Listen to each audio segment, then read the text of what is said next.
എല്ലാവർക്കും നമസ്കാരം. നമ്മൾ ഇന്നിവിടെ തയ്യാറാക്കാൻ പോകുന്നത് മാംഗോ കൊണ്ടുള്ളൊരു ഡെസേർട്ടാണ്. ഒരു ഗസ്റ്റൊക്കെ വന്നു കഴിഞ്ഞാൽ നമുക്ക് വെറൈറ്റി ആയിട്ട് കൊടുക്കാൻ പറ്റുന്ന ഒരു ഡെസേർട്ടാണ്. അധികം ചേരുവകളുടെ ഒന്നും ആവശ്യമില്ല. വളരെ കുറച്ച് ചേരുവകൾ കൊണ്ട് തന്നെ ഈസിയായിട്ട് തന്നെ നമുക്ക് ഉണ്ടാക്കിയെടുക്കാൻ പറ്റുന്നതാണ്. അപ്പോൾ പ്രത്യേകിച്ച് ഒരു വിപ്പിംഗ് ക്രീമിൻ്റെയൊക്കെ ടേസ്റ്റ് ഇഷ്ടപ്പെടുന്നവർക്ക് തീർച്ചയായിട്ടും ഇത് ഇഷ്ടപ്പെടും. നമുക്ക് ഇതെങ്ങനെയാണ് തയ്യാറാക്കുന്നതെന്ന് നോക്കാം. ഇതിനു വേണ്ടി ആദ്യം 1 ടീസ്പൂൺ ജെലാറ്റിൻ എടുക്കണം. ഞാനിവിടെ എടുത്തിരിക്കുന്നത് ലൈമിൻ്റെ ഫ്ലേവറുള്ള ജെലാറ്റിനാണ്. നിങ്ങൾക്ക് ഏത് ഫ്ലേവർ വേണമെങ്കിലും യൂസ് ചെയ്യാം, പ്ലെയിൻ വേണമെങ്കിലും യൂസ് ചെയ്യാവുന്നതാണ്. അപ്പം ഈ ജെലാറ്റിനകത്തേക്ക് 1 ടേബിൾ സ്പൂൺ നല്ല തണുത്ത വെള്ളം ഒഴിക്കണം. എന്നിട്ട് ഇത് നന്നായിട്ട് ഒരു സ്പൂൺ കൊണ്ട് മിക്സ് ചെയ്തിട്ട് ഒരു 10 മിനിറ്റ് ഇത് റെസ്റ്റ് ചെയ്യാൻ വെക്കണം. 10 മിനിറ്റ് കഴിഞ്ഞതിന് ശേഷം നമ്മളൊരു സോസ്പാനകത്ത് ഒരു ചെറിയ ചൂടുവെള്ളം എടുത്തതിന് ശേഷം അതിലേക്ക് ഈ ജെലാറ്റിൻ ഇറക്കി വെക്കണം. ഈ ജെലാറ്റിൻ നമുക്കൊന്ന് ഡബിൾ ബോയിൽ ചെയ്തെടുക്കണം. അപ്പം ഇത് ഡബിൾ ബോയിൽ ചെയ്യുമ്പോഴത്തേന് ഈ ജെലാറ്റിൻ എല്ലാം നന്നായിട്ട് വെള്ളം പോലെ ആയിട്ട് വരും. അപ്പോൾ ഇതിന് ശേഷം നമ്മൾ ഗ്യാസ് ഓഫ് ചെയ്തിട്ട് ഇത് ജെലാറ്റിൻ തണുക്കാൻ വേണ്ടി വെക്കണം. തണുത്തതിന് ശേഷം മാത്രമേ നമുക്കിത് യൂസ് ചെയ്യാം. ഇതിനു വേണ്ടി നല്ല പഴുത്ത മാങ്ങയാണ് വേണ്ടുന്നത്. ഇത് കട്ട് ചെയ്തെടുക്കാം. അപ്പം നമ്മൾ അരിഞ്ഞു വെച്ചിരിക്കുന്ന മാങ്ങ ഉണ്ടല്ലോ, അതൊരു മിക്സിയുടെ ജാറിലേക്ക് എടുക്കണം.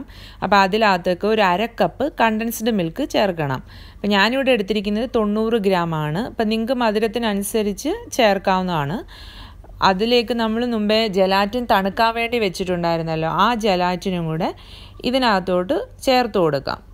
അപ്പം ഇത് എല്ലാം കൂടെ ചേർത്തതിന് ശേഷം നന്നായിട്ട് ഇതൊന്ന് അരച്ചെടുക്കാം. അപ്പോൾ അരയ്ക്കുമ്പോൾ നല്ല പേസ്റ്റ് പോലെ വേണം ഇത് അരച്ചെടുക്കാൻ വേണ്ടി.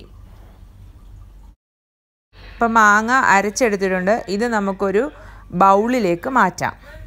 ഇവിടെ ഇതൊരു ബൗളിലേക്ക് മാറ്റിയിട്ടുണ്ട്. കുറച്ച് വലിയ ബൗൾ എടുക്കണം, കാരണം നമുക്ക് വിപ്പിംഗ് ക്രീമൊക്കെ ആഡ് ചെയ്യേണ്ടതായതുകൊണ്ട് കുറച്ച് വലിയ ബൗളിലേക്ക് വേണം ഇത് മാറ്റാൻ വേണ്ടി. ഇനി നമുക്ക് കുറച്ച് വിപ്പിംഗ് ക്രീം വേണം. അപ്പോൾ ഞാനിവിടെ ഒരു 200 ml വിപ്പിംഗ് ക്രീം എടുത്തിട്ടുണ്ട്. ഇത് നന്നായിട്ടൊന്ന് ബീറ്റ് ചെയ്യണം. പക്ഷേ ഇതിനകത്ത് മധുരമൊന്നും ഇല്ലാത്തതുകൊണ്ട് നമ്മൾ കുറച്ച് മധുരമൊക്കെ ആഡ് ചെയ്ത് കൊടുക്കുന്നുണ്ട്. അപ്പോൾ നമുക്കിതിനകത്ത് മധുരം ആഡ് ചെയ്തതിന് ശേഷം ഇതൊന്ന് ബീറ്റ് ചെയ്തെടുക്കാം.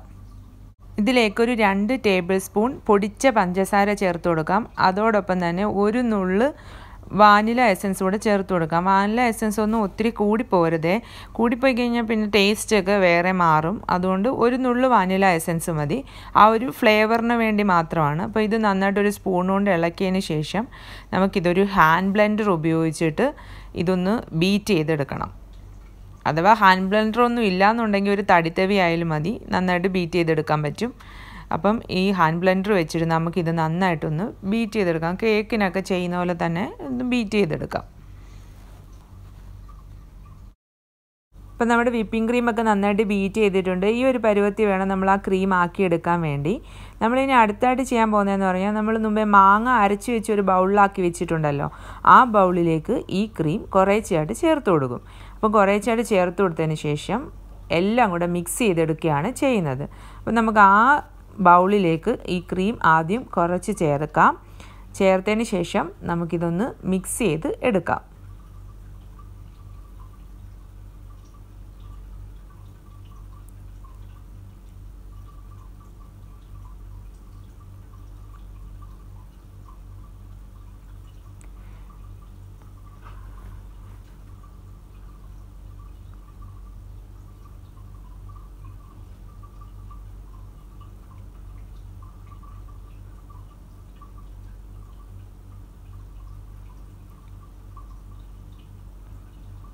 ഇതൊന്ന് മിക്സായി വരുമ്പോഴത്തേന് നമ്മൾ ബാക്കിയുള്ള ക്രീമും കൂടെ ഇതിനൊപ്പം ചേർത്ത് ഇതെല്ലാം കൂടെ നന്നായിട്ടൊന്ന് മിക്സ് ചെയ്തെടുക്കണം.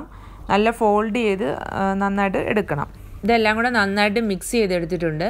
ഇനി അതൊരു സെർവിങ് ഗ്ലാസ്സിലേക്ക് മാറ്റാം. ഞാനിവിടെ എടുത്തിരിക്കുന്ന ചെറിയ ഗ്ലാസ്സാണ്.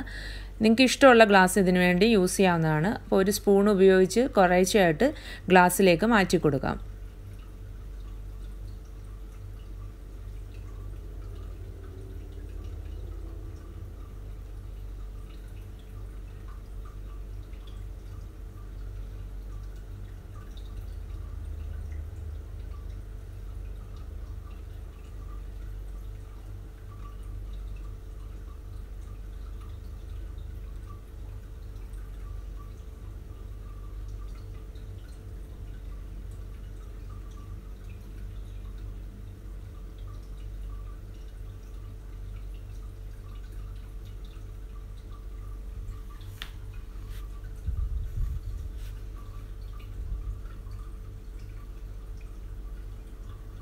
ഇനി ഇത് നമുക്ക് ഫ്രിഡ്ജിൻ്റെ താഴത്തെ തട്ടി വെച്ച് ഒരു 2 മുതൽ 3 മണിക്കൂർ വരെ ഒന്ന് തണുപ്പിച്ചെടുക്കാം.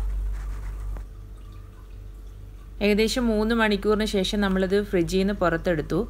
ഇനി നമ്മൾ മുമ്പേ മാങ്ങ കുറച്ച് അരിഞ്ഞ് മാറ്റി വെച്ചിട്ടുണ്ടായിരുന്നു. അത് ജസ്റ്റ് ഇതിൻ്റെ മുകളിലേക്കൊന്ന് വിതറി കൊടുക്കാം.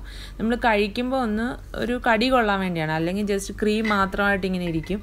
അതുകൊണ്ടൊന്ന് കടി കൊള്ളാൻ വേണ്ടി കുറച്ച് മാങ്ങ ഇതിൻ്റെ മുകളിലേക്കൊന്ന് വിതറി കൊടുക്കാം. അത്രയേ ഉള്ളൂ. നമ്മുടെ മാംഗോ ഡെസേർട്ട് റെഡി ആയിട്ടുണ്ട്. ഇനി കുറച്ച് ഡെക്കറേഷനൂടെ ഉള്ളൂ ബാക്കി. അത് നമ്മുടെ ഫോട്ടോയ്ക്കൊക്കെ ഒന്നൊരു ഭംഗി കൂട്ടാൻ വേണ്ടി കുറച്ച് ഡെക്കറേഷൻ ചെയ്യാം. അപ്പം നമ്മുടെ മാംഗോ ഡെസേർട്ട് ഇവിടെ റെഡി ആയിട്ടുണ്ട്.